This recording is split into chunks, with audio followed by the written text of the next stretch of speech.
Sundress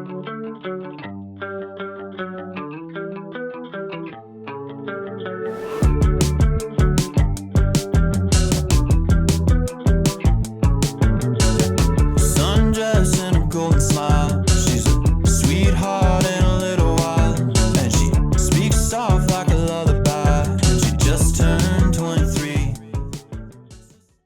Good morning, sunshine. The first sip of my V8 energy in the morning is like seriously heaven.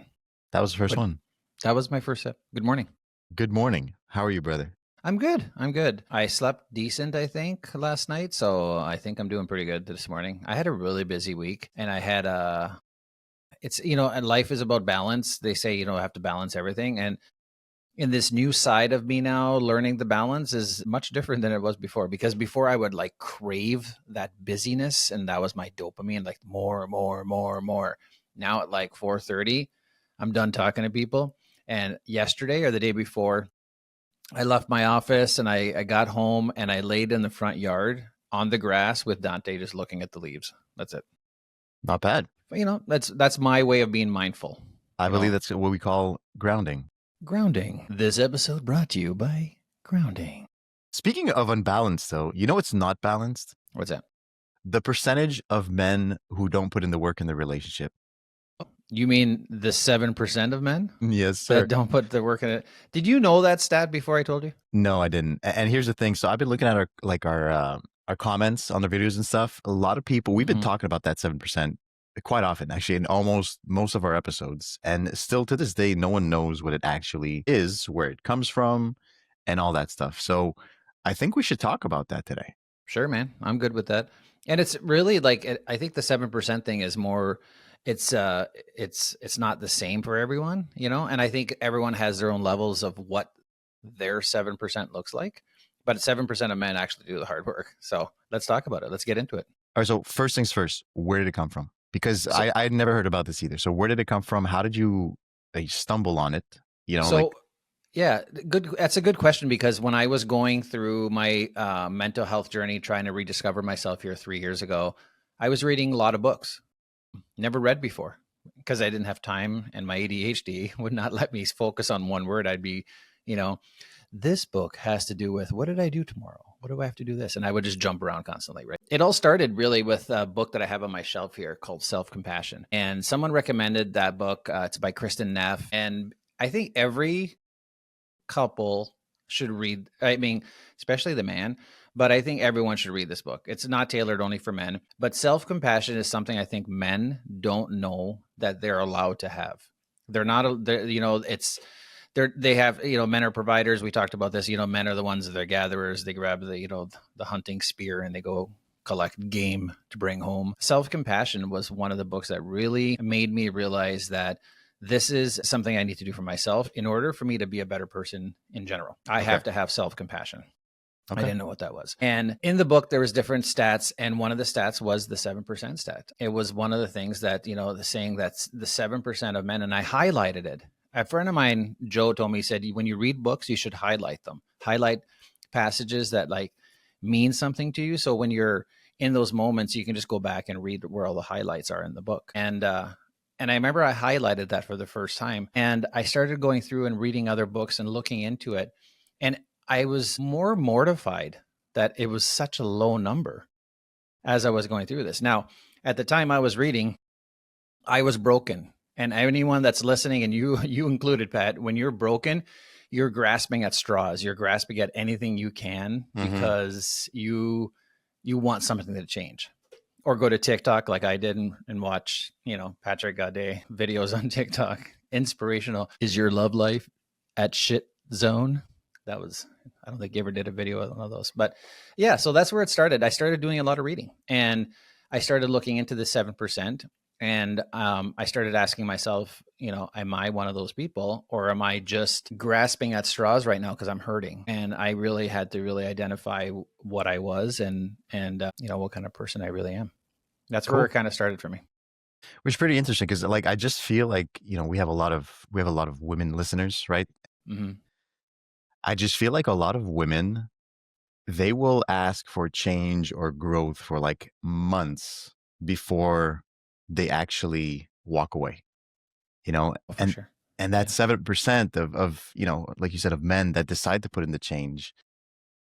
When do you think that realization happens? Because, you know, like I said, women ask for this very early on before leaving. So why do you think people do realize it and others don't?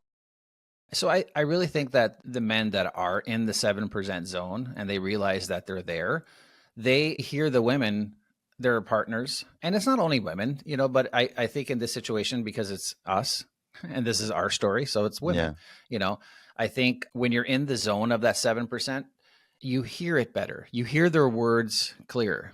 When the person you love speaks, when their mouth opens, Yeah. you're receiving. When you're not in that zone, say you're about a 12.5%er or a 15%er or a 20%er, you know what I mean? Like if you're not in that zone and you get comfortable and you get complacent with your relationship, I think they realize it after they leave. To be honest with you, I think after several fights and they're like, I'm done. I can't deal with this shit anymore. And they start, I deserve better. It's instantly, I deserve better. They don't remember the 15 conversations that she had with you saying, I need you to change. I To need do you to do better. some different, but do better in yourself. You know, they only remember the last point. They only remember that last fight they had. And they're like, screw her. I'm going to go, you know, date the coffee shop girl. And it's funny you say that because like the stats that I pulled out for the 7%, Wait a what, minute. You have questions and stats. So you're like making sure I'm on par. yeah, well, it's not making sure you're on par. It's just, you Okay. know, making sure we're discussing about everything. And so far you're doing really good because like the stuff that I pulled Nice. out about this, it literally says like, it's when women finally leave that some men start to panic and There you go. chase. See, And so you literally just said that. nailed it. And then it also says they listen to understand and not defend. So if you're hearing and understanding your partner, I think Mm-hmm. that also helps, right? But there's also that 7% of people that I think they go to, you know, like you did, they go to therapy, they read, they journal, they ask the hard questions. So both of us have done that. Both of us have done that. And I'm going to ask you a difficult question. Why do you think that most men don't? Why do most men not even want to go there? Why do they not even want to get close to that stuff or even admit it? Oh, dude. I mean, well, they don't want to admit it because they don't want to look at themselves and figure out they have problems within themselves. First of all, it's much easier for a lot of guys just to be able to say next and move on, you know? And I'm not talking about everybody. Like, if you're a guy listening to this, I'm not trying to single out men per se. It's just relationships. I mean, we've said this, Pat. I think people get too comfortable in relationships. They stop trying. 2 days ago, with my partner, you know, I was upset about something, and I text her what I was upset about, and it was something that I'm really happy in giving her what she needs right now, but I also need to let her know my feelings and how I feel. I think that's a huge thing. Men don't want to express their feelings. Men are not allowed to have feelings. In general, that's how we're brought up. Is you're not allowed to have feelings, or if you have feelings, you know, you keep them to yourself, basically. And women are able to show their emotions and feelings, and men don't know how to do that. So I think if you have to get emotionally intelligent first to be able to be present in a relationship and to be able to say when they're and hear them when they're saying something to you. And I think that's the biggest fault that we have. We're not taught that at a young age. And some parents are teaching their kids, you know, it's okay to have emotions. But how many times have you cried in front of someone, Pat, and said, "Oh, I'm sorry," as you're wiping your tears? "I'm sorry. I don't mean to cry." Have you ever said that? You know, it's funny. I don't think I have. I'm asking the wrong I mean, person. I've cried in front of people. Don't get me wrong, but I Mhm. don't think I've ever apologized for crying in front of someone. To this day, I still do. If Really? I'm around someone that like a tear comes out or something, I'm sorry. These are happy tears, or I'll say something, especially if I'm expressing the pain that I've been through and the good work I've done and how proud I am. Sometimes that it evokes emotions because I'm really proud of myself, and it evokes, you know, tears. And I'll still say, "Oh, I'm sorry. These are happy tears." I have to explain. And it's just Really? something ingrained in me. I have to explain it. I think I don't do it because if I cry in front of you, it's because I know I can feel safe. Like I won't cry. I don't think it's ever happened where I've cried in front of someone like that I barely know. Like if I've cried, it's in front of someone that I really know well, and I know that it's okay, and I feel comfortable doing it. So maybe that's why. Yeah. And I've had people that listen to our show that said, like, well, I'm not into like the whole, like, you guys are like the emotional ones, like that. Yeah. I'm like, fucking shut off the podcast. Like, what are you even listening for? Yeah, exactly. This is not meant for you. Like, and if you don't like that, that's okay. That's your prerogative. But let me tell you, there's a lot of women out there and relationships that would benefit from allowing your partners to show their emotions and express their emotions and say, I'm hurt, I'm sad, I'm angry, I'm whatever, I'm horny. Most men say I'm horny. So, let's be honest. Mm-hmm. Well, here's the thing, Pat. Status quo is that most men don't show emotions, right? So when you're in a relationship, you're in high school and it's like going to England and they're like, wait, you drive on the other side of the road? Like you could figure it out, like maybe in a couple hours and almost killing yourself when you're driving on the wrong side of the road. But you're like, okay, wait, they drive on the left side of the road. Oh, okay, let me figure this out. So there is that population of most of the population of the world that drive on the right side of the road, right? So women that have been dating and seeing most men are that way. They don't show emotions. They're not showing emotions. So when you have a woman that says, wow, I watched Pat's videos and man, he's way too emotional. That makes perfect sense to me. That makes perfect sense. I thought that you were way too emotional. I'm like, what the hell's wrong with this dude? Actually, you know what? I didn't think you were too emotional because I liked the way you expressed your emotions on your videos. I thought you were fake. That was the big thing with me. I thought for sure this guy's reading a script in front of him. He's got some quotes up and he's just reading quotes out of a fucking book and then trying to make me look good. Let me see how many followers he has. 400,000 followers. Yeah, he's reading something out of a book, Yeah. That's where I went earlier. And I think probably most men that see your stuff are going to think that. Sensitive, pansy, blah, blah, blah, fill in the blank. But not just men, some women too. Absolutely. Because they don't know. Dude, you're like a unicorn. 7%. Let's think about that for a sec. 7% is a low number, right? It is a low number. So we're like unicorns. Dude. But here's the thing. I don't think it's a unicorn. I think there's a lot of men out there like that. It's just that they don't do what we do and talk about it publicly. Yeah, true. So that's the thing. I agree with that. There's my surroundings. I mean, my friends, my very, very close friends are almost, I don't want to say exactly the same, but almost the same. And they're there. I mean, that's my surroundings. So I know they exist. The only difference is that they rather, keep it on the down low and just do their thing and not put themselves out in the public. It's a different story. You know what's funny is when I talk about my mental health and I talk about what I need, when I set my boundaries with people around me, and I often get from people that I've known for a while, I wish I could be more like that. I get that. Mm-hmm. I also I need people like you in my life to remind me that it's okay to say these things. Yeah. Like, well, that's pretty cool. Which brings me to this, like your surroundings are so damn important in situations like this. Mm-hmm. If you're surrounded by people who cannot express their feelings, who aren't even open to opening up, you're never going to open up. You have to change your surroundings. You have to surround yourself with people that actually can and show you the right way. Right. If you do that, then maybe at some point you'll be able to open up a little more and realize that, hey, maybe this is normal. Maybe this is okay. Maybe this is what I need to make my relationships better on the long run. But if you're sticking around to people that are, blah, blah, blah, blah, you can't. So I want to back up for a sec when you said that the person that shared your post and whatever not, and I'm not trying to pick on you here, but I'm looking at your recent posts on reasons why not to date you, and different things that you're doing right now.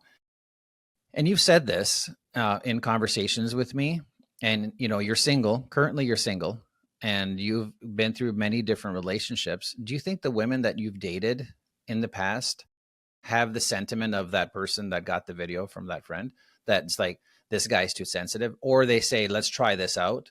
Let's try driving on the left side of the road for a minute, but I really prefer driving on the right side of the road. Yeah, I'd have a tendency to say that. I think the women that I have dated in the past 3 years of my singleness, I think you're right. I think it was all like, oh, I like this. Yeah, let me try it. Let me try it out. I've tried every other version of guys, maybe not every other, but I've tried every version of the guys, and they're all the same basically. Yeah. He's so different. Yeah, he's let me in try touch it with his emotions, and then they get into the relationship. They're like, shit, I can't even 100%. I can't match his what? I can't match that. And then fights 100%. start. Why are you so this? Why are you so sensitive? Why are you so this? You know, and then they end up down at the local bar with Bubba that, you know, it's like, Exactly. fuck this. And fun fact about that, because these are conversations we have all the time, right? So there's a fun fact about this is that my friends and I have talked about these, you know, last relationships, very short runs and all that stuff. And most of my friends have told me, they're like, Pat, maybe it's because you're too intense, you know, in the beginning. Maybe you're just like, we know you, when you get into something, you go all out or all in, whatever you want to call it. And maybe you should like slack the pedal. Maybe you should chill and then talk about certain things later on in the relationship. Not get in so hot and heavy instantly. Yeah. But it's hard for you, dude. I've seen that. I've seen that in your relationships that I've been part of your life with, you know? And here's the thing. It's not just you. I think, like, as I mentioned, I think the other side says, wow, I really like this. This is something I've never had before. I've never experienced this. I'm going to match it. And when that person matches your level, you're like, oh my God, this person's exactly like me. Like, this person gets it. They understand it.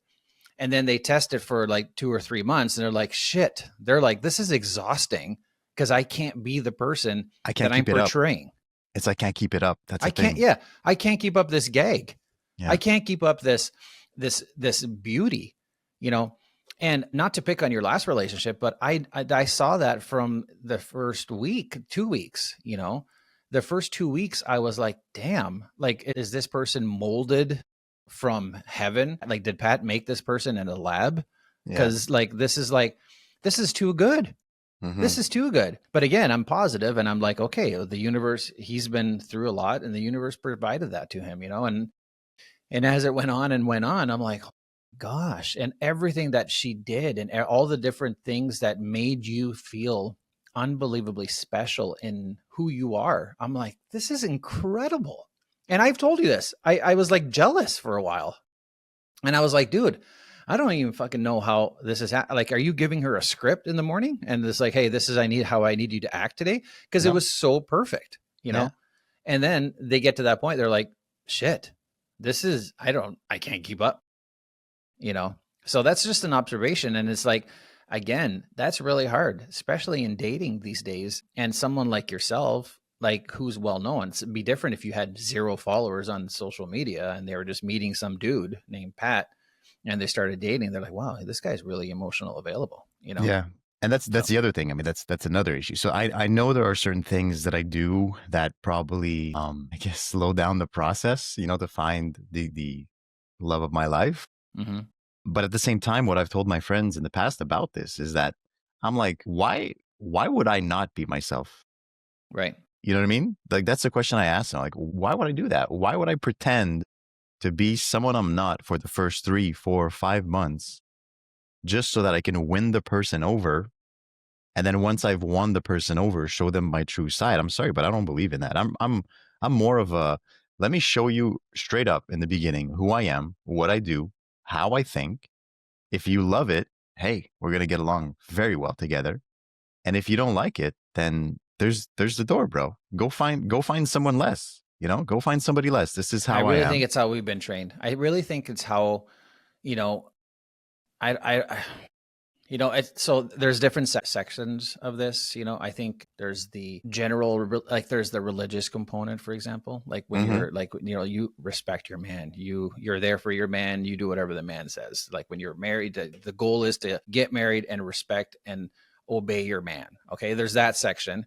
And that's out there. There's a lot of that out there, but I think for the most part, it's how we've been taught to coexist with one another. Right. Because you see girls, you know, you see movies or you see your friends, when the girls get together, what do they talk about? They're not talking about the weather. They're talking about their relationships. They're talking about all these things that their man does, or God, you know, he went fishing last week and he was out and he got home drunk and you know, and they don't tell them these things. They're telling their girlfriends these things. So they're venting, which is good. You're venting, you're telling your girls. And then then you turn around, you go back home and you're like, okay, I'm going to deal with this until I can hang with, or I need a girls' weekend. I need a girls' weekend just to get out and be myself. I've heard that. It's like, how sad is that? You can't be yourself with your husband or your significant other. Like that's I mean, good that you're hanging out with your friends, but you should have that sense of relief when you're with the person you love. My favorite thing to do is to be with my partner. My favorite thing to do when I'm stressed is just to lay on her chest and just cuddle. My favorite thing to do when I'm watching a movie and laughing is to have her next to me. Yeah. My favorite thing to do is not even talk with her when I'm in a room. Just her presence makes me a better person.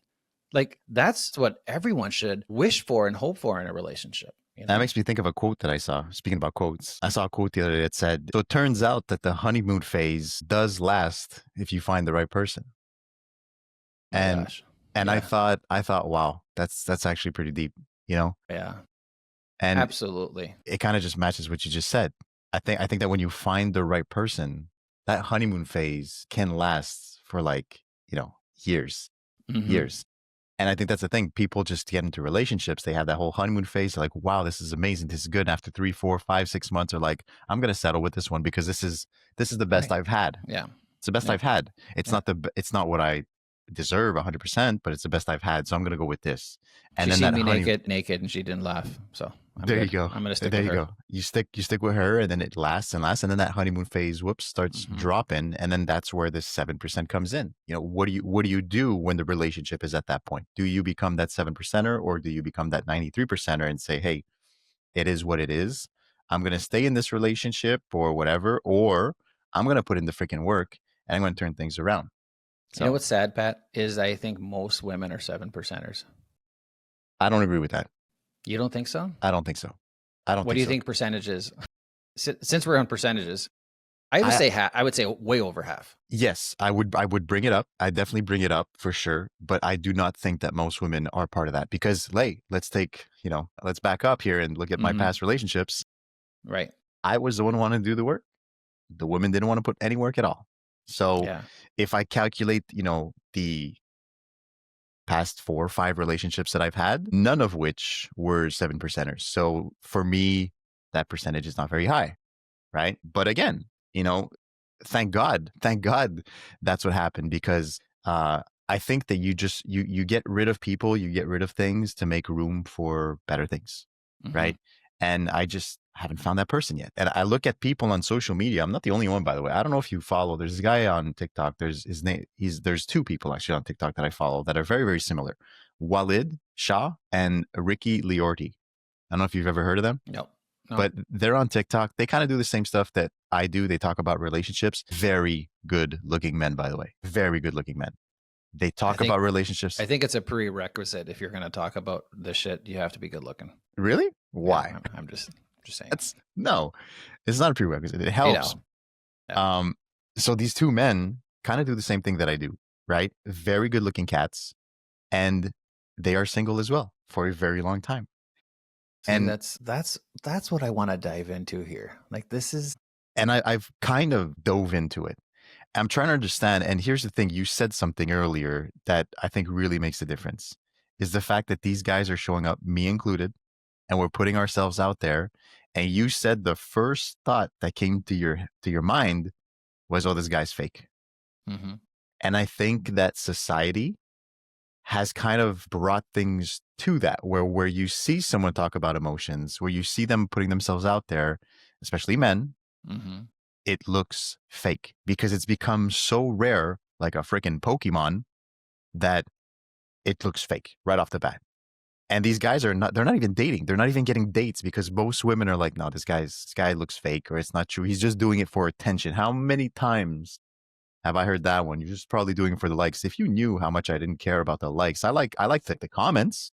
Yeah. I like the sharing. I like the fact that I'm helping. It's the engagement you like. It's not the likes. It's the engagement. I like the fact that I'm helping just one person every single day. For me, that's it. Like for me, knowing that my messages get to someone who absolutely needed to hear it that day, that's what I love. The likes, the views, not my thing. But a lot of people think that. And I'm just like, that's sad because like you can watch TikTok for hours. You're going to see a bunch of people dancing and singing and doing stupid things. That's freaking awesome. That's entertainment, bro. That's that's getting all the views. That's getting all the attention. But when someone comes and does this type of stuff, educational stuff, relationship stuff, no, that's not entertaining. Right. Why would I watch this when I can watch this guy doing, the Yeah. TikTok dance? And for those of you that don't know, and for any sponsors that are listening to this show, what you see on Pat's social media, whether you follow him on Instagram or on TikTok, you may see, oh, his video got 5,000 likes, or he has comments on there. I will tell you, like the statistics on the back end is Pat is reaching tens of millions of people that don't interact with his post. Like they don't heart the video, they don't comment, they don't like, they're just watching and they pass by, and obviously on social media that's being tracked. And Pat's in the 30s to 40 millions of people that are seeing his stuff but are not interacting. So he's reaching these people. He's reaching these people. Our voice is reaching people that we don't know about. I know on stats that we're in 34 countries, and that there's other countries listening to us, and there's other countries wanting us to actually be there in different languages, which we're finding out now, which is pretty cool. But they're not engaging. They're not liking everything, but they're watching. I'm going to tell you something that's going to blow your mind, though. Okay, because this is a fun fact. Okay, he said there's a lot of people that see my stuff that don't like. You know why? Why? They're afraid that their partner is going to see that they liked it. And I'm telling you, I've been told this many, many times. Can you imagine you're in a relationship and you're like, shit, I'm not going to like this video because if my girlfriend or boyfriend sees that I like this video, they're going to immediately associate it to us. Yeah. And then we're going to have an issue. Because apparently, I mean, this is not something that I've done, but apparently there are people in relationships that actually look at what their partner likes and interacts with on social media. I've never done that. But apparently that's a thing. And I've been told that, hey, I love all your videos, but I can't like them because I'm afraid that my partner is going to see that I like them. Right. And I'm like, oh my God. Like, what's amazing to me that you said that just now is, have you ever been with somebody and their FYP is completely different than yours, and you get to know like with the shit they are watching? Like, you ever lay with somebody? Like I lay with my partner, I can hear her scrolling, and our FYPs are so different. Then I'll show her something I'm like, look at this. This is funny. And it's like nothing to do with the shit that she watches on social media too. Well, that's fine. Thanks for reminding me, Mario, but I've been single for the past 3 years, technically. So I wasn't even on TikTok 3 years ago. 3 weeks ago? 3 years. 3 years. So no, I haven't been able to lay in bed with my partner and scroll TikTok because it's been so long. But I do want to stand up for Brutus right now, because I've seen Brutus in bed with you. Yeah. He's never on his phone. He's never on his phone. That's the one thing Brutus is good about, is when you're together, he's not on his phone. You're absolutely right. And now bringing us back to 7%. I think we're still on 7%. Brutus is like 2%. Well, you can't get more loyal than that. And Brutus is a dog, for those of you just tuning in. Just people are like, if they don't know, who's Brutus? Pat's dating a dude named Brutus. So Mario, I pulled out some other stats. This is going to be fun. Why the 3%? So the other side. They stay emotionally immature. Why do you think? Before I give you the answers. Okay, so I said it earlier. I think it's familiarity. That's what they know. That's all they know. Yeah. Shame. Probably they're scared to be judged. You're good, dude. You're good. They want to, because I was there, I'm just speaking from experience, I'm going to tell you everything, but so far. And I think those are the big ones. Familiarity, shame. I think those are the two that I can come up with. Shame covers a lot for me. Like they don't want their partners to know that they feel these things. And I think that's the two I'm going with right now. All right. So basically, you're pretty spot on. So there's generational patterns. Never saw healthy love modeled, right? So if you grew up in a house where, parents didn't talk to each other, how the hell are you supposed to reproduce that? Right. Shame on your parents for not fighting more in front of you. No, I'm just kidding. I'm just kidding, Mom and Dad. That's good. But opening up, and that's crazy to me, because there's so many parents out there that think, like, we have kids. Let's not fight. Let's not argue. Let's not talk about these things in front of kids. Mm-hmm. But the reality is, kids know. Bro, kids are not stupid. The kids notice this stuff, right? And so if you grew up in a house where it was just like you had to silence yourself when it came to these things, obviously you being a 7% is going to be extremely difficult because no one's taught you how to be a 7%er. So you got to learn that on yourself. You got to break that cycle in the family is what I think. You got to bring And I that think that's something that generational. should be trained, that should be explained to children too. Like you just said, it's okay if mommy and daddy are arguing. We love each other, no matter what. We love each other.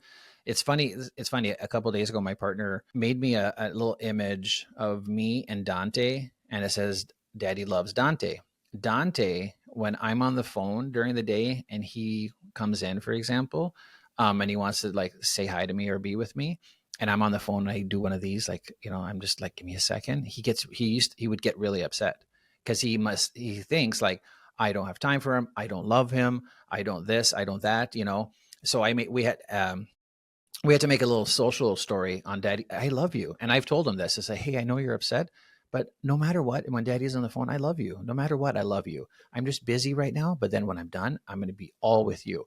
I think explaining that to a child, even saying when mommy and daddy are arguing, and not, when mommy and daddy are beating each other up on the front lawn, we love each other. But when you're arguing, like, hey, letting them know in advance or at a young age, sometimes mommy and daddy are going to have different emotions and we're going to be maybe look like we're angry, but we always love each other and we love you. So then, and they see that, they're not going to be like, oh my gosh, like, or the parents won't hide it from them. How sad is that too? When the parents have to hide it. You just said it, they're hiding it. Like, let's do this later. Let's not do this in front of the kids. I agree. But that's the thing. Everything is about energy, right? I feel like everything is about energy. You have whatever you do, you're happy, people can feel it. You're sad, people can feel it. You can feel these things in an environment, right? When the environment is like heavy. And like, I just feel like those parents that are saying, yeah, let's not do this in front of the child or whatever. Again, it comes back to the way you communicate it. Obviously, if you're about to yell at each other like crazy, then no, don't do it. But Did you ever yell? Did I ever yell in a relationship? Yeah. Yell, like really yell? Yeah. Oh, wow. See, yeah, never. I have. Let me think. No, I think maybe once I've like really yelled. Yeah. And I think I've never really yelled because talk about product of your environment. I seen my dad yell at my mom. And I've seen that, an Italian argument is legit, So like when I seen those moments, I just hated the way my mom felt. And I hated seeing my mom cry too. Again, I hated seeing my mom cry. My mom was showing emotions and I hated it. You like talk about me emotionally and not intelligent, right?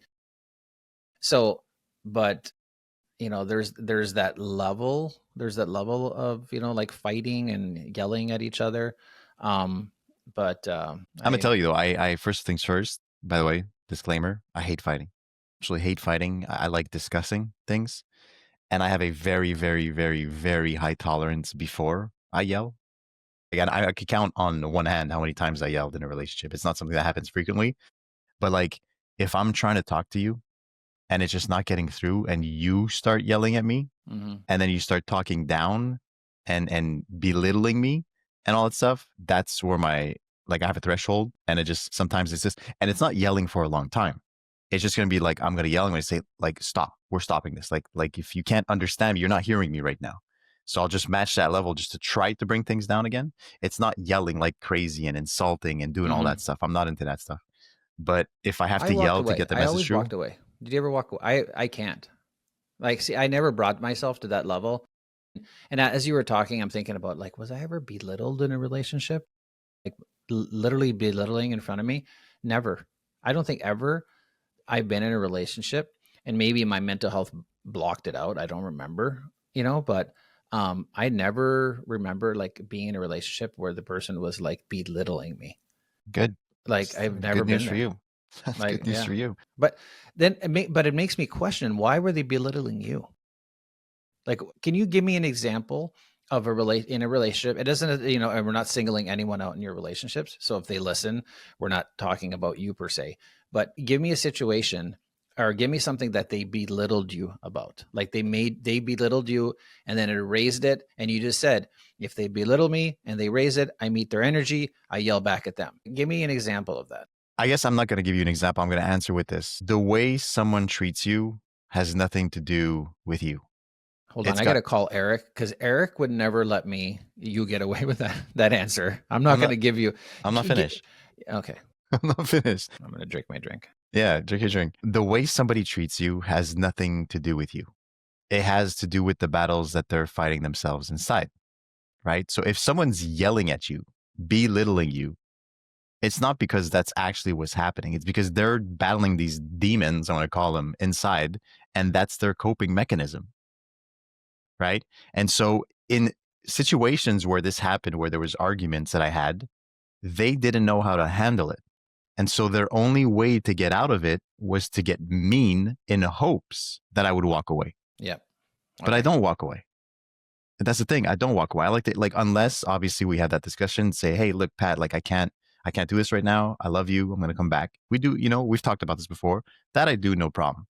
But if like we're in a solid argument or discussion and you start belittling me as a way to push me away because you don't want to fix it, I'm sorry. That's not it for me. I'm not going to accept that. Is it helpful for you in past think of some like really good juicy fights that you've had in the past? Would it have been easier for you if your partner came up to you and said, hey, I need to talk to you about this later today, and I want to do it in a way that we're not going to be yelling at each other, but these are the things I want to talk about. And then, like after dinner, I just want to sit down on the couch and talk to you about this, but these are the things I want to talk about. They're going to sting because they're really important to me, and I really want to talk about these, but I don't want to fight, and I don't want to argue about them and yell. I just want to talk about these things. Would that change the outcome, you think, in a situation like that? Of course. 100%. So you're not in defense mode, right? No. Yeah. Well, the defense mode wasn't there in the first place. It's the fact that now you can't handle your emotions. And so the only coping mechanism that is to insult me, to get me so mad that I walk away because you don't want to deal with this right now. Right. There's a difference with that. And, you said the fights that you had, there hasn't been that many. Like I'm saying, I could count this on one hand, and they've been, some of which have been relationship ending You know what I mean? Like the first time? No, no, like these are discussions, that things over that we over and over, and like that we discuss, and then whoops, at a certain point, your breaking point. So these are not arguments that I've had in relationships. These are situations that were like, you know what, this is not working. It's done. You know what I mean? Yeah. And here's the thing. I've said this, I think, on another podcast episode. If you allow someone to do that to you, you're basically letting them know that it's okay to treat you that way if you don't do anything about it. And I'm sorry. Old Patrick would have said, hey, yeah, okay, I still love you, but today, dude, you do that to me, you respect. I need respect. And if you do that, hell no. Like, I need respect. And if you start yelling at me like that, I'm going to let you know that you're crossing a boundary. And if it happens again, we're going to have an issue. You talked about baseball, I think, last, was it baseball we talked about last? No strikes. Strike one. That's strike one. You do it again, you yell at me again in an argument, strike, like you said, you only give one, but I mean, if we're talking about baseball, it's going to be 3. So you do it a second time, strike 2. You do it a third time, that's where I'm going to match your energy. And there's a good chance that I'm ending things right there. I don't think that yelling in a relationship is the way to do things. You can either take that time, like you said, say, hey, listen, I can't do this right now. I'm going to walk away. We're going to come back. We're going to fix this when we're both calm. Or you just don't yell at all, but that's very hard because emotions make you do some crazy shit, bro. Let's be honest. It's funny you just mentioned that. When you said I'm going to end it, I've never ended a relationship personally. I've never walked away. So I've ended only proud anxious attachment here. Welcome to the club. But I've never walked away from a relationship, no matter how rough or bad it was, where I said I walked away. Oh no, wait, that's a lie. Yeah, I'd have. Never mind. I had. Yeah, I did once. But sometimes you have to. It was pretty bad. Sometimes you have to. So back to because we were saying the facts that you got a few of them. So generational patterns. They never saw a healthy love model. The other one is fear of vulnerability, right? Fear of losing control. Got that. Then ego, pride, shame, which are all louder than love. And some men were taught that effort is weak or emotions are feminine, which is crazy because you've said all these things. So it's so true. Again, I've been there. I was there for so many years. I was there where you weren't able to do that. You weren't able to show emotions. You were able to talk about it. I would cry in confidence. I would cry in my car, or in the shower. I would be away from people. And then, are you okay? Like, what's going on? I'm fine. Yeah, no, it's good. I'm just, Or I'm just dealing with a lot right now. That's another good one. I'm just dealing with a lot right now. I told this to someone yesterday. I said, if I let you in my circle, if you are in my circle, and these days my smirkle, Your smirkle. my circle is very small. Mm-hmm.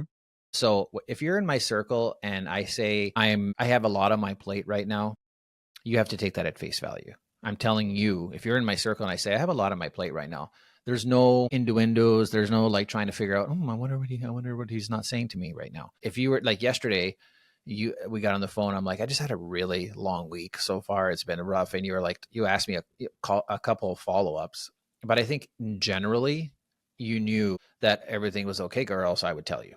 I would tell you very quickly. I had another person call me that's not in the circle that wanted follow-ups and wanted to find out, are you telling me everything? Are you telling me this? First of all, none of your business, because you're not in my circle. You're a visitor. You know, you're a visitor in the arena of Mario. That's what you're a visitor right now. You're not backstage. And, you know, so if you're in the circle and you have people in your circle, it's, you know, sometimes it's okay to say, I need a timeout or I need a break. But the people in your circle are the ones that when someone says it, take it at face value, because, you know, they trust you enough to be in there. So just take it at face value when they say something to you.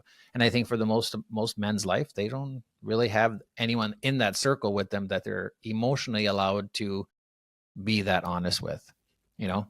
I agree. The next segment. Next segment. We had some comments about these things in our social media, and I'm going to read you the comments, and I'd love it if you could answer those people, basically. Okay. Does that make sense? Yes. My Adderall's kicking in, so you need to pick it up a little bit, or I'm going to start like beautiful freaking jumping. I'm going to be right. like, let's go. So one of the comments we got speaking about this on social media was, I begged him to fight for us. He shrugged. What would you answer to someone like that? I don't even know. I begged them to fight for. I begged him. So obviously it's a woman. Yeah, right? yeah. Okay. I begged him to fight for us. Begged him to fight for us. Yeah. And he shrugged. He just shrugged. Meh. Yeah. Like whatever. What would you say? God, I would love to know the context of that. Like, well, I mean, it's a 7% situation, right? I begged him to fight for us, and he shrugged. He just shrugged. Like, what would you? But what would I say to that person? What would I say to that person? Holy shit, dude! I mean, instantly my mind goes to like, why are you here? Like, what are you doing in that situation? First of all, you know, if this is the first time he shrugged, I would be like, oh, okay, well, you need to like find out why the shrug came, why that was presented to you. And I would let him shrug and walk away from that. And then, you know, in a day when the dust settles, be like, hey, yesterday when I was talking to you about this and you shrugged, it really destroyed my feelings and it really hurt me that you did that. So I'd like to know why you shrugged and if there's anything we can do to figure out how that can change in the future. And if he shrugs again, then you just find your nearest suitcase and fucking leave. No, but I think that's what I would say. I would be like, it's self-evaluation time. It's really self-evaluation time. Okay. Because I was going to say that, like, this is just proof that the people that are around you are so important, because you're going to get so many different opinions. Like on this same comment, you could have 25 different answers. Yeah. Who do you listen to? And when I first saw this comment in my head, I was like, sweetie, why are you begging? Right. That's the first thing that came to my mind. Right. Like it wasn't even about the shrug anymore. You know what I mean? Like I just read this comment and I was like, he shrugged. Okay. Why are you begging though? Like you shouldn't be begging in love, dude. That like I'm at that point where I'm like, the moment you have to start begging for someone to love you the way you deserve, right there, that's like for me now is just like a huge, huge, huge red flag. The shrugging at this point is like, okay, but what if something that she said it to him, right? So what if something she said to him was something that it was a boundary of his that he set that he didn't want to deal with? Like the first time, I mean, don't you agree with me that the first time should be addressed again like that? Well, the comment is I begged him to fight for us. Begged him to fight for us. Like I begged him and he shrugged. Yeah, that's okay. You know what I mean? So begged him to fight for us. It's like you telling your spouse, hey, like, I really need you to fight for us. Like this relationship is not going well. I'm begging you to change. Yeah. Wow. That hurts me. That kills me for that person. I don't know who wouldn't fight for them. Who wouldn't fight? Why are you there? Like, why are you in a relationship with someone? Even the dude. Why are you with her? Why are you in that situation where you would have to shrug? But that's the thing. We've all been there, dude. I mean, you know, how much I begged, right? So it's just, what I'm saying is, I'm not saying it's not okay this comment is very okay. It's just that today I see it differently, but Lord knows how much I begged, Mario. You remember not the last relationship, the one before that. Oh, I know. The begging that was involved. You did things that no man has ever done, I've ever heard before. Ever. I wish our listeners could find out one day. We will. You did. We're going to talk about it. I think we do that in studio. Yeah, we do that in studio. I want to talk about that shit, like the shit you did. Like, wow. Bro, the toleration levels were absolutely insane. And so when I read, like, I'm telling you, when I read that comment, like, it came to get me, like, straight to the heart in so many different ways. Like, first of all, I saw the begging, and then instantly I went like, oh my God, I've been there before, dude. And I know the feeling so well. And today I'm just like, no more begging. Yeah. It's like, no more begging, dude. I was really worried about that on your last one. That I was like, oh God, here we go. And I said that to you, because in the one prior to this one, I remember the things you were doing and the things you were getting back. And everyone around you was like, dude, fucking just pack it up, man. Just run so fast and go the other direction.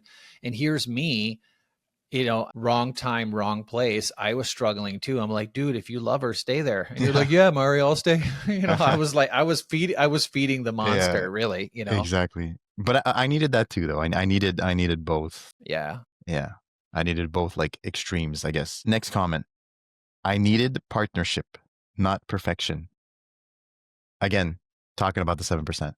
I needed partnership, not perfection. She said, I needed partnership, not perfection. I mean, all these are the same, dude. Like, my brain goes right back to the shrug question. It's the same thing. I know you don't need perfect, and every relationship is not going to be perfect. But the partnership is something that's non-negotiable to me. Like, there's no negotiations in a partnership. If you can't be partners and understand and conquer and divide together with your own ways, that's not negotiable. You need to self-evaluate what the hell you're doing here. You're only given so much time here on earth. Like, why are you wasting your time trying to coexist with someone that doesn't want to be with you? How dare you drag them down? Like, you're putting yourself in a situation where they're so miserable, they're making you feel bad. Like, think about what not only you're doing to them. Like, you're making the whole thing just shit. And the only thing you need to do is look at yourself. I told you this last week. What we do, I can't remember the question because that was too long ago, but it was basically, my answer was, take your driver's license out and look whose name's on there. It was, I remember, we were saying that in a relationship, is it two people that become one? Right. Yeah. Like, I go back to that a lot. Like, what name is on your driver's license? Like, what name is there? Like, if you forget yourself, something came up in couples therapy last week where we were talking about something that in the past, my partner was worried about, maybe talking about something or dealing with something because she was at fear, or not fear. She was worried that how it was going to make me feel. Like, she was trying to protect my feelings, so she didn't want to bring it up, right? And in therapy, she brought up, it was talking about her. It was her feelings, her this, her that, her that. And then she was done talking and I looked at her and I was like, you know what? As long as it stays there, I'm okay with you not being able to talk about this at this moment, as long as it stays there. What you just said, it's me. When she says me, I need this, having that sense of autonomy and knowing that these are the important things that make me up. I love you. I fucking love you to death. But these are things that are important to me. And I need to figure these things out that are important to me. I'm at the mental state right now that I hear those words. And I think a lot of relationships should really start listening when you hear those things. This is important to me. And they're going to be like, well, yeah, everything's important to you. You never think of me. It's like, no, I didn't ask you to match that energy right now. Thanks. But I didn't ask you to match me. What I'm saying is, this is important to me. I need you to hear this. This is important to me. This is what makes up the fabric of me. And is this okay with you? Are you ever going to be okay with this? No, fuck that shit. I'm not going to be okay with that because that's not the way I was raised. That's where you, Or that's where it's not how you were in the beginning. right. Or you ever heard that? Oh yeah. This is Like- not the way it started. Yeah, that you weren't like this in the beginning. Yeah, Right. no shit. Things change. People Yeah. change. And it's a question about adapting.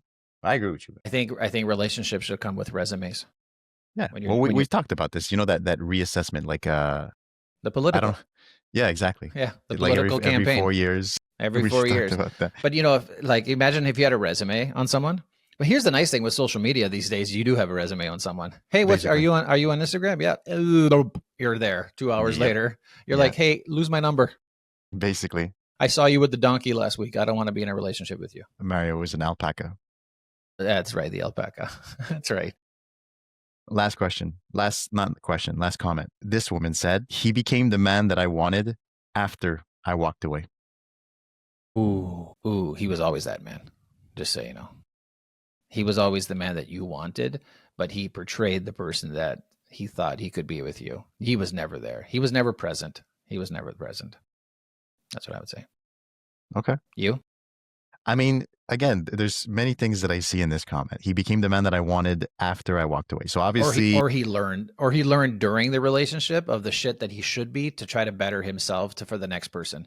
Mhm. Not a 7%er. I'll tell you right now. That's not a 7%er. Naturally, yeah. This to me is like, do you take the person back? You know, that's what comes to my mind first. That's so heavy, dude. So many people. So I don't know. Here's my look at my situation. I would say yes, absolutely. Yeah. Take them back. You know, 100%. but there's got to be. It's Proof. not just like, oh, there's got to be some big milestones. You know my situation 1,000,000% in and out, and you understand the dynamics of our relationship. And I think the way we're doing it is badass. Yeah. It's slow. There's days where it's like, shit, this is way too slow. I don't like this. But then as you get used to it, you're like, wow, this is really allowing me and her to grow in a way that we've never grown before. Yeah. I agree, man. You know, another thing I see in this sentence, you're going to be like, Pat, honestly, you overthink way too much. Like, you're overanalyzing this shit. The other thing I see with this phrase, I'm going to say it again. He became the man that I wanted after I walked away. And something pops up here is the wanted instead of deserved. Yeah. You know what I mean? Mm-hmm. Like, dude, self-worth is a big thing. That's a huge thing. A lot of people, it's hard for them to have that self-worth because forever and ever they've been put down. They've been put down to feel like shit. they have. And I think it's important that people understand there's a difference between wanting something and deserving something. Wasn't that your list? Didn't you have what was the list you had? You had like 200 things on it or something like that. Was that like that was the things that I love about myself. Okay. Like, Yeah. think about that for a second. Most people don't have a list that they love about themselves. Most people don't love themselves, right? So to have a list of 200. Oh, it was 100. I got to 100. Okay. I got to 100. I was on a flight. It was a long flight and I worked hard, but I also have a list of things I don't like. So I'm not, there's no perfection. We said it. There's no perfection. I have a list of both. There's things I don't like and there's things that I like, but I think the list that things you like should be bigger and more important than the things you don't like. Yeah. And I think that's what happens. People get into relationships and they're like, they don't have a list. And if they had a list, would they go back to the list when they're dating someone? Maybe not. Maybe. Probably not. I wrote that list. I think I maybe wrote that on there that time that I don't like it when they do that, but he's pretty nice. So I'm going to stick with him. Yeah. Yeah. That's a crazy, crazy thing. But the 7% thing, dude, it's not something it's not an easy place to get to. It's not. Because there's a lot of vulnerability to say that you're a 7%er too. There's a lot of vulnerability and you're putting yourself out to the world saying that, hey, I think about the different markets the different countries that we're in right now, the people that are listening to us in different countries, that, I'm going to say, I'm going to use just one country per se is China, like you talked about it a couple of days ago, like the people that listen to us, we have a lot of listeners in China. I don't know obviously they speak English because we're speaking English, but, Chinese men, and I have friends that are Chinese. Chinese men don't share feelings. They're way too proud. Like their society is men are the dominant species. Yeah. So So like they're not sharing emotions. I'm sure there is some, the people in my context do, but over there, it's probably completely different, right? Sometimes it's a huge cultural shock. Huge cultural shock. 100%. And I think of Europe, like living in Italy for a good portion of my life and just being in Europe in general, that's still there. The men don't show emotions. And I've talked to a couple of people in the last couple of weeks where I was talking about my mental health journey, and they got not emotional, but they weren't even able to speak. They're like, I've been having these same feelings my whole life. And they're in their mid-50s. I've been having these feelings my whole life. And there's times where I just wanted to give up, and they can't talk. They don't talk about it. They can't talk about it. And it's so sad. 7% is not something you can just walk into. It takes a lot. It takes a lot of perseverance. It takes, mental health. It takes a lot of looking at yourself and figuring out, what do I really need? And what does my partner need? And you're not going to be single forever, just so you know. No, but I did see a new study that shows that 25% of single people will stay single forever. I know. I saw that post. You did that. You saw that? So 25%. Do you realize that's 1 out of 4 people? I know. Is he just going to decide? My uncle was single his whole life. He had a couple relationships. He was single his whole life. He loved being single. If you asked him, you're like, why aren't you in a relationship? And he was like, why? I have a cat. It's perfect. I don't have no one to answer to. I have no kids. I don't need anything. And then he got married at 65. He fell in love. He found the woman of his dreams and got married at 65 years old. 65 years old. 65, he got married. Hey, so I only got like 20 years left. You only got 20 years. In 20 years, dude, I will be at your wedding. Wait, 20 years? Oh my God, I'll be on my 7th. Yeah. By the way, I want to mention that this episode wasn't a guilt trip. And I hope people don't think that. I hope people don't think that we're talking about this to make men and women, because I think the 7% affects both parties. I just want people to realize this isn't a guilt trip. It's an invitation, really, is what it is. For men, if you love her, fucking fight for her, man. And same thing for the ladies. If you love him, fight for them. Fight for them. Give them what they deserve. If you can't see your life without that person, put in the freaking work. It's so worth it. It's so much better to start over 1,000 times with the person that you love than to start off at 0 with someone that doesn't give you the same stuff, right? Because they're going to give it to you at first. Yeah, exactly. At first, it'll be there. Looks good. Yeah, it looks good. And then looks good on paper. And then it starts, But I agree with you, %. If they're the one, if you feel they're the one, like just... and it's hard. It's hard to say that they're the one, like when you say that, oh yeah, this is my person. This is my person. I've heard people say that. I've asked people that. Is that your person? Is that the one you want to be with? And they say, oh yeah, fuck yeah. This is the one. He makes me feel great. And then a day later, like, I really don't like it when he says this and that or blah, blah, blah, or this and that. I'm like, do you talk about him? Like, no, he's just got so much on his plate right now. I'm like, on the plate.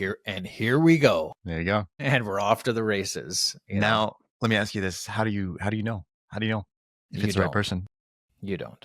You never will until you go through the shit. I think you need to crawl through shit. I think you need to be put in shit. Your 7-year marriage, dude, when we talk about this a lot on the air and we talk about different things, and I ask you, I'll throw lob balls at you from time to time and be like, like, did you try this? Did you do this? Did you try that? I think you need to be in this shit for a minute and go through some hard times and go through some things. And it can't just be like, can you put the toilet seat down? He always puts it, like not superficial shit.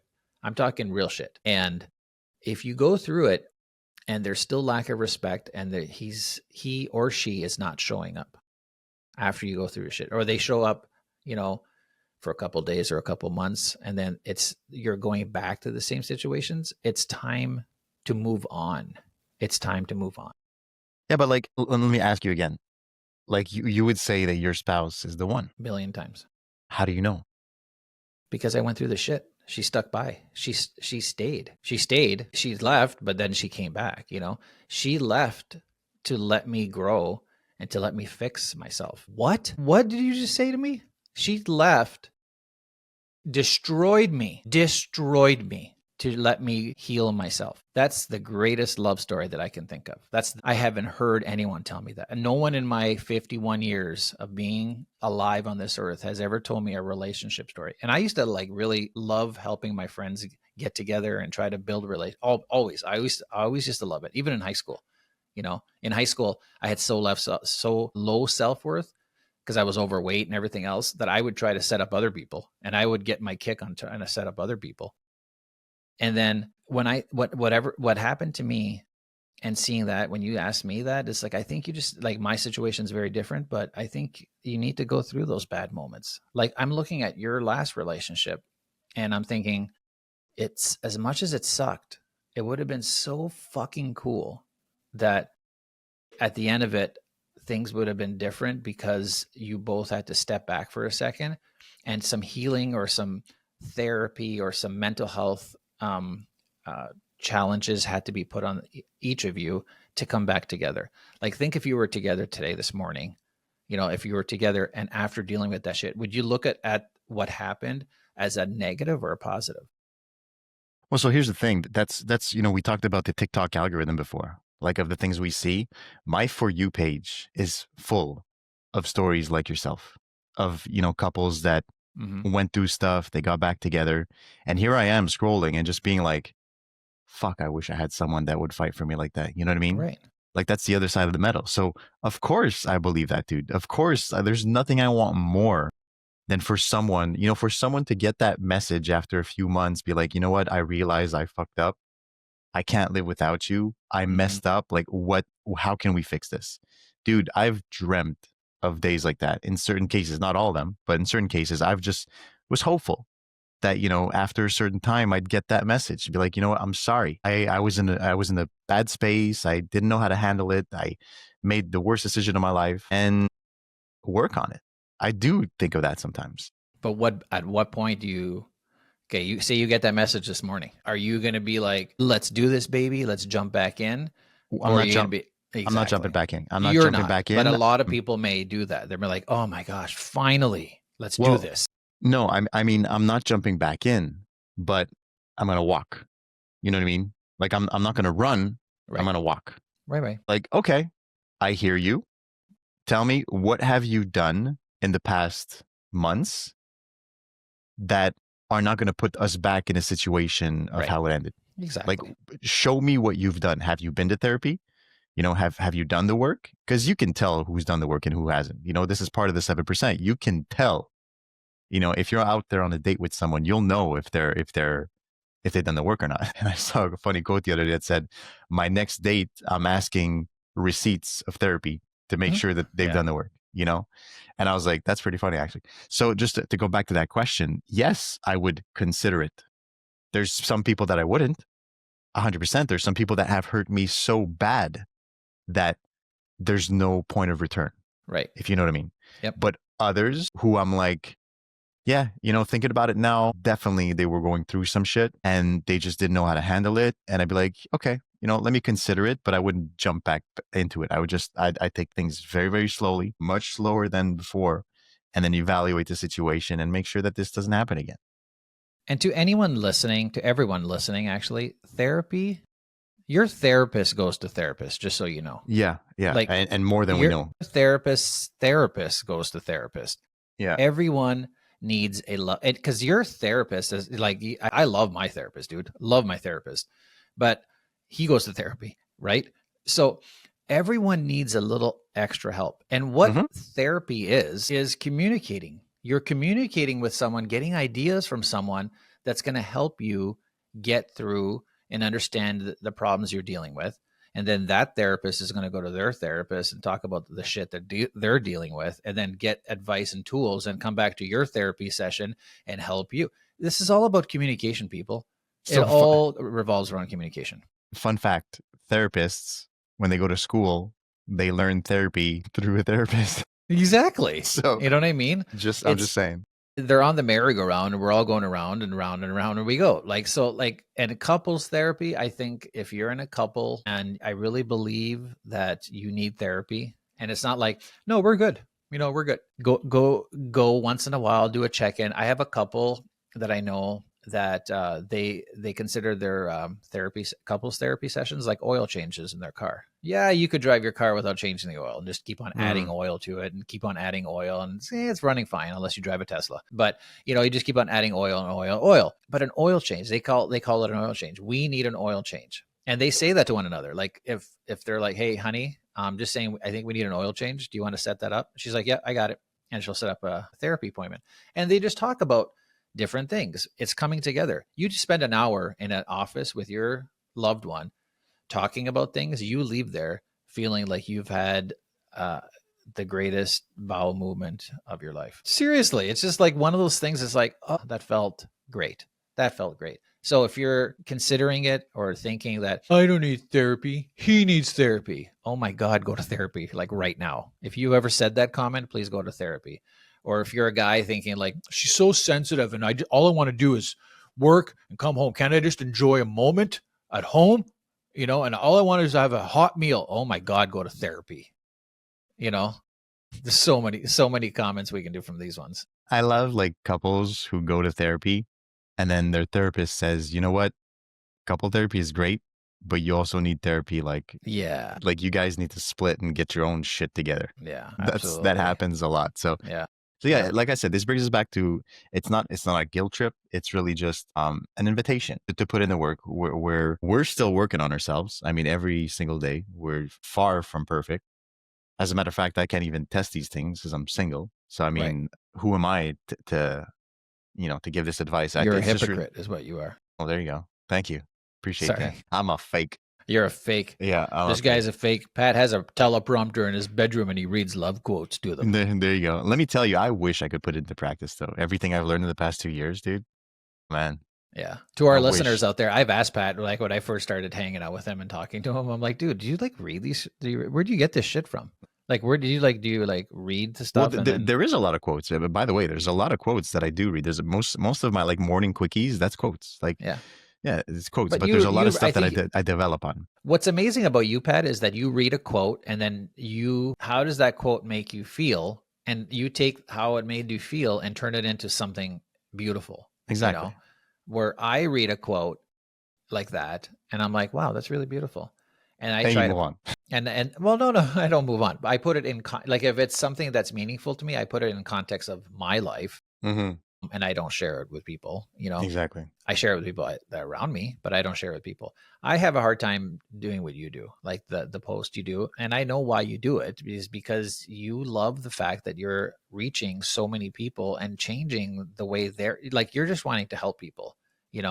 I love this podcast because I feel that what you and I do here is very special because it helps people. I've heard the comments straight up to my face. Like I listen to you guys and I take what you say and I put it in my life. And sometimes it works and sometimes it doesn't. But most of the time, it just feels so damn good to hear that other people are dealing with the shit that I'm dealing with. And I hear these comments from men. I know that you have a giant following of women. And obviously my social media following is a lot of families and parents with kids with special needs. But people that listen to this podcast, and they know both of us on both sides, they love the fact that there's two guys talking about this kind of shit. Dude, you just said something that reminded me of something. So I did a post this week about realizing that some people are not replaceable. Did you see that one? That video, so you just said most of my following is women. That video was 96% men. Yeah. It started. I think that things are changing slowly, dude. I think. But here's the thing. This was a video of me explaining that you will regret someone in your life, and this came from mostly men. Wow. So I was like, "Holy crap! This is one of the first videos that hits. First of all, that hard. It's at a 1.3 million views right now, over 80,000 likes. It hit hard." But the statistics are showing me that it's the men that listen to the whole video and not the women. When I was talking about how in your lifetime, you will regret someone and you will realize that you've lost them because of your fuck ups. Yep. And it's men. Yeah. And I was like, that got me thinking because I was like, oh my God. So what is this saying right now? Is this saying that men are the ones that regret losing a woman or women regretting that they lost a man? Those are 7%ers in building. They're starting to emerge. Right. They're starting to listen. And I think that's what we do. We provide a service, Pat. We provide a service that men are able to listen to our words, and sometimes they take it into context and they make changes, right? But at least they're listening. At least they're hearing the words. You know, it's one of those things like Sierra said last week where she loved her son to listen to our podcast. You know what I mean? Like that's when I heard that. And it's like, I'd love my son to listen to your podcast, to hear that men talk like this. Like those things, dude, like they resonate with me. So quick update. He said that he was going to listen to one. Oh, that's cool. So that's progress. I do love that. Yeah. Yeah. But you know what I mean? Like, yeah, we love doing this. Yeah. This is therapy. I told my therapist this, like what we do on this podcast, this is therapy. And as we grow on this podcast, and as now we have more people coming to the table and sponsors and everything else, the more we grow this podcast, the more we're going to be able to this is like farming, dude. We're like farming. You know, we had a little pot and we put a little seed in it, and now it's growing, and now we're growing bigger. We're making a garden, and this is what this podcast is. We're growing this whole new sense of emotions and men being able to be themselves. You know, so hopefully. So, and today is the 4th of July here in America. Is. So Friday, today is Friday, July 4th, and we're going to do some celebration today. How was Canada Day, by the way? Did you go do anything for Canada Day? It's July 1st, isn't it? Yes, it is. Canada Day, July 1st. Yeah, we don't. You guys had a big celebration in Quebec here was it 2 weeks ago? The week before. Yeah, we have like Bonhomme de Neige Day or something like that. It's Saint Jean Baptiste. Thank you. Oh, that's a big one. Yeah, I remember hearing that. That's a Quebec. It's a Bonhomme de Neige. Bonhomme de Neige Day. The Bonhomme de Neige Day is Carnival. That's right. When is that? February, right? That's in the winter, yeah. But Saint Jean Baptiste is like the Quebec birthday, whatever you want to call it. The Quebec birthday. Yeah, we celebrate that. But Canada Day, let me tell you, this year, not a lot of celebrations. Things in Canada right now are actually, we're not going to talk about politics, but Nope. Yeah. No. Canada Day is not being celebrated like it used to. The only thing the 4th of July, it's nice to get together with people. It's nice Dante loves the fireworks, obviously. Yeah. But, celebrating independence right now, it's pretty cool. Different. And it's very different, So, but on that note, have a beautiful 4th of July, everyone that's listening to the United States. Or if you're listening from around the world, for those of you in China, I wish I knew how to say, have a nice weekend. I'm sure Maple would be able to tell me. Absolutely. But have a great weekend, everyone. And had a great conversation on the 7%ers. I'm glad we had it. I'm glad you brought it up. And again, if you want to know more about 7% or know about yourself and know about how to become a 7%er, visit 7%.com. No, we don't. No. There's no. Let's go buy it. But we should go buy it. But you could always go to the gottedpod.com and look at some different episodes that we've done, and go to our YouTube page and look at past episodes. If you want to start your journey on 7%, you can start on episode 1 of the Godded podcast. There you go. And season 1. Go through season 1, go through the season. At the end of season 1, you will be at 2.5%er, and you will just keep on growing. But remember, this is your own journey. Make it your own. Be happy, and you're given one chance. I always say that you're only given one chance, and your one is out there. Pat's one is out there. She's looking for him too. Yeah, someone help her. She had to kiss a couple toads, but eventually she'll get to her prince and her valiant. Someone help her. She's having difficulty finding me. She's helping. Somebody guide her. Maybe because you're in Quebec. That has nothing to do with it. No. That's nothing to do with it? Okay. No. Anyway, everyone, have a beautiful weekend. We'll see you next week right here on the Godded Podcast, and continue to follow and subscribe and share and continue the conversation. Communication is where it all starts, baby. So remember that. Pat, have a great weekend, bro. America. I had to say it. Are you doing whatever? You're so dumb. Are you doing anything this weekend? Are you staying home? Or are you going? Where are you going? I'm staying home. Staying put? Yep, staying put, working on myself. As always.